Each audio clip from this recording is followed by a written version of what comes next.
दिखाइए कि संख्या रेखा पर √5 को किस प्रकार निरूपित किया जा सकता है। यानी कि इस प्रश्न में यह बताया गया है कि संख्या रेखा पर अगर √5 को निरूपित करना है, रिप्रेजेंट करना है, तो उसको हम कैसे करेंगे। तो देखिए कैसे करना है। तो हमको क्या करना होगा, ये जो √5 लिखा हुआ है, कौन सा नंबर लिखा हुआ है 5,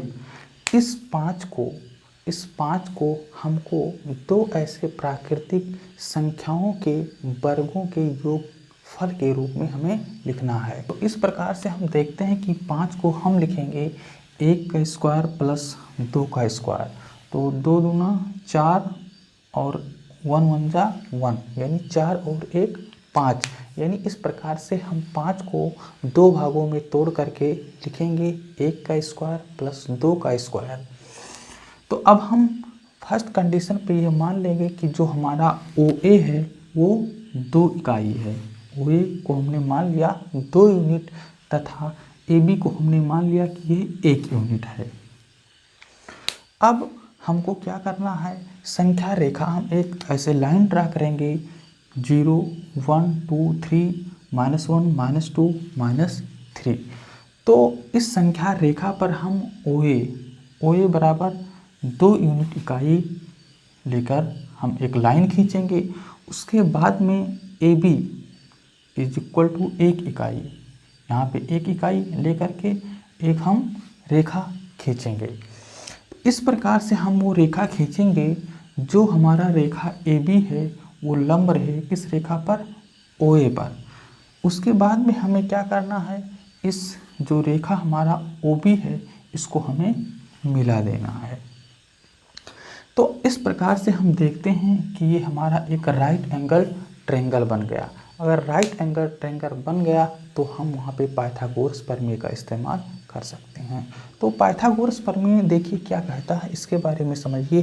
कर्ण का स्क्वायर होता है बराबर लंब का स्क्वायर प्लस आधार का स्क्वायर। हमारा जो कर्ण बन रहा है वो OB का स्क्वायर बन रहा है, और जो लंब का स्क्वायर यानी AB का स्क्वायर तथा जो आधार बन रहा है वो OA का स्क्वायर बन रहा है। तो OB square is equal to AB square plus OA square. तो अब यहाँ से OB का हम मान प्राप्त करेंगे, तो OB इज इक्वल टू, अब ये किस में हो जाएगा, अंडर रूट में हो जाएगा AB square plus OA square.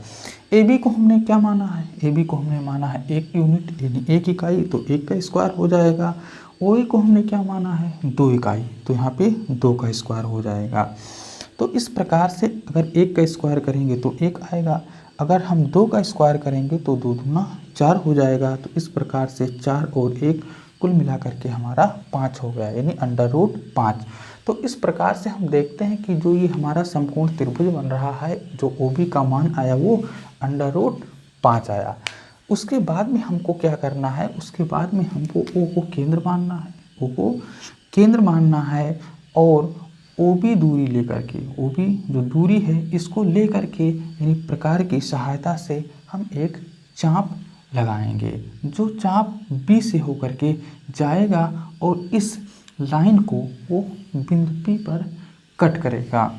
अब बिंदु P पर कट करेगा तो अब हम देखते हैं कि जो हमारा OB है और OP है वो एक प्रकार से हमारा एक वृत्त यानी एक सर्कल ड्रा हो जा रहा है। अगर OB वृत्त की त्रिज्या है तो हमारा OP भी वृत्त की त्रिज्या है। तो इस प्रकार से हम देखते हैं कि OB का जो मान होगा वही हमारा OP का भी मान होगा। तो हम यहाँ पे देखते हैं कि OB बराबर OP, चूँकि OB का मान √5 है इसलिए OP का मान भी √5 होगा। अतः जो हमारा OP है, जो OP की माप है वो √5 को निरूपित करती है।